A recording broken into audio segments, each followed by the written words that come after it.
Well, I don't know about that. Have you heard the phrase before? Well, that well, whenever someone doesn't agree with you, they put in the well statement. Jamie and I have been talking about this for quite some time, and we're wondering if as you get older, you use well because for whatever reason, you've learned that that's the way that you interject. It's the way that you get your opinion in, or it's the way that you completely dismiss whatever anyone else is saying and put forth your opinion as the correct one. Today on the Streakin Show, we're going to talk just a little bit about well. This is Jeff Downs, and let's start streaking. It was probably a couple of years ago when we noticed that there were individuals with whom we'd interact or that were in a particular setting that when they disagreed with something, they would use the well phrase, well, ... What the well meant was that I don't agree with anything that you just said, and I'm going to tell you how it really is. There were individuals who would use that phrase, or that word, actually, it's not even a phrase, to interject. In fact, that's one of the definitions of well, among the many, I would say almost 20 definitions of well, that one of them is it's used as an interjection. I'm hearing what you're saying, and I don't agree. That is what the well phrase is for. Have you noticed this before? Have you noticed that when people don't agree with you, they interject with, well? Now, there's a couple of different things that can happen with the word well. Whenever anyone interjects with the word well, they are saying, one, like we just talked about, they don't agree. Two, a little bit patronizing. They're patronizing you, saying, I don't think you really know what you're talking about. Because there was a particular experience that I had in a class where the individual who was, let's just say, much on the more seasoned side of life, who didn't agree with anything anyone said at any point in time. And therefore, after everyone said anything, the well phrase or the well word came in. In that moment, he would make everyone feel that they had no idea what they were talking about and that he had every idea what he was talking about. This, obviously, made a lot of people not really like to be in class with this individual. In life, there are times where we're going to run across those people who, with whatever it is that they say, make you feel a certain way. Now, I use the word make you feel. Do they really make you feel that way? When you talk about feelings, the question that I often have is, how much control do you have over your feelings? Do you have a lot of control or a little control or no control at all? I think that each one of us has influence over our feelings. We may not be able to control what we feel or when we feel it, and we may not be able to control when a person says something or does something, how we feel about it. The question then is, how do I influence my feelings in such a way that I don't allow others to control me by their words or their actions? This is a pretty tough thing to do. It's a tall order. Think about that for just a second in regards to your feelings. When you wake up in the morning, can you guarantee that you're going to wake up bright-eyed and bushy-tailed and ready to take on the day? Or can you guarantee that you may not wake up with any feeling at all or feeling just awful for whatever reason? And you can be that way even when the night before you went to bed just feeling fine, in fact, feeling great. And then for whatever reason, through the night, no dreams, nothing that happened, you wake up and you just don't feel right. What is it that happens? How come we have that particular feeling when we wake up? Honestly, I don't know. I don't know why it is we wake up and feel maybe down and out or happy and completely satisfied. Here's what I do know, that what you choose to do with that feeling is a choice that you have. That choice is what you decide or what your day will be made up of. Now, there are some days where I can't shake the feeling. And you've heard that before, where you shake the feeling. I can't shake the blue feeling or glum feeling or whatever it is that I'm feeling. I need to just continue to work it off. There's some mornings where I wake up, I put my feet over the bed, I stretch my toes and, crack some of the bones that maybe have solidified in place overnight.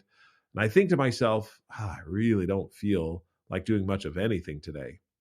But then the feeling is overridden by the choice. I choose to get up. I choose to be active. I choose to do what will help me to have better feelings for the morning. And this is where streaking comes in. Because in the morning, there are a certain number of streaks that I do, or there's not a certain number, but certain streaks that I do in order to overcome or to choose to have a great day. One of those streaks is to pray. Kneel down and pray every single morning.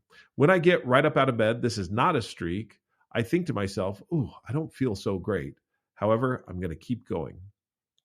Another streak that I choose to do in the morning is get out and exercise, to feel the fresh air. A little while ago, May 2023, we were challenged with the streak to get outside at least one time every day. I hadn't really paid much attention to when I was outside and when I wasn't. However, this made it so that it was intentional. I decided that I'm going to get outside every single day. In the morning is usually when I get outside, and typically I'm combining that with a run or a walk for at least a mile, which is another streak. Then I also combine that with picking up a little piece of trash. Now, by the way, every single one of these streaks is not the easiest streak to do. Run or walk a mile when I'm not feeling like it. My body throws a 2-year-old temper tantrum because it doesn't want to be out in the cold. Still do it, because you keep the streak alive. And about a mile in, or maybe a couple, I start to feel a little bit better. Then find a piece of trash to pick up and put that away. Success has started. In other words, everything that I'm doing is adding to success. Have I shaken the feeling that I didn't really want to get out of bed? Sometimes, sometimes not. Then I move into some of the other streaks that I have, doing at least one squat or push-ups, at least 10 of them. All of these start to get the blood flowing and helping me to feel alive. There's one that I do in particular that a lot of people have questioned or talked about, which is walk on all four. This helps me to be a little bit more flexible and to recognize that my body still does move in a lot of different ways, and I can continue to move it in a lot of different ways. By the end of this, I usually feel pretty good and up for the day. Now the question is, back to where I started, the well phrase. When someone interjects in your day something that you didn't expect, and you feel a particular emotion, be that frustration or anger, difficulty or disappointment, how do you then work with that? What are the streaks that you have? Another streak that I started just recently, it was, I think it's 122 days without looking at 122 days old. This streak is to search for at least one inspiring person, place, or thing every day. This is another one that helps me to get out of some of the ways that, or some of the feelings that bring me down, disappointed or depressed. Doing this streak of searching for at least one inspiring thing, I've talked about this before. I can go onto my YouTube shorts and find any number of shorts that are inspiring. I can also walk out of my office, look outside, consider all of the different wonders and miracles that are outside, and think there is something inspiring about this. Look to any number of those things, but it's an active, a deliberate, a absolute intentional way to control, I didn't want to say control. I meant influence our feelings. Because feelings are going to come and go. They are going to be something that are part of your life, and people are going to interject in your life, and they may make you feel whatever way without them even knowing it. You are the one that controls how you respond to those feelings. That's why I would encourage and suggest and invite you to set a streak so that any number of times that you feel maybe put upon or insecure, not confident, that you can then look to your streaks and have success. Because success is what will help you to have the winning feeling every single day. If you'd like to learn more about streaking, you can purchase the book at Amazon, Barnes & Noble, or anywhere books are sold. Also, download the Streaking app.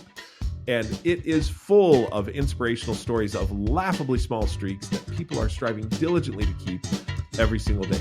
Look at those streaks and be inspired. Share a little bit of your own. Track your success. Because, as Jamie says, Streaking app, well, that's a journal of your success. So be successful every single day. Until we talk again, keep streaking.